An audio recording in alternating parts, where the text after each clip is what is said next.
சில சூழ்நிலை உன்னை வேற மாதிரி பேச வைக்கும், ஆனா உன் நம்பிக்கை அதை மாற்றும்.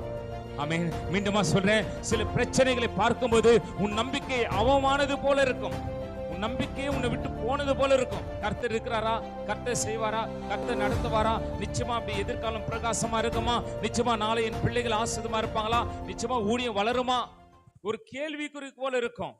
ஆனா அவர் மேல வச்சிருக்கிற நம்பிக்கை அதை அவமாக்கி ஆச்சரியக்குறியாய் அதை மாற்றி தருவார். ஆமென். எதிரிகள் விரிக்கும் வலைகளுக்கு உன் கால் சிக்குவது கிடையாது.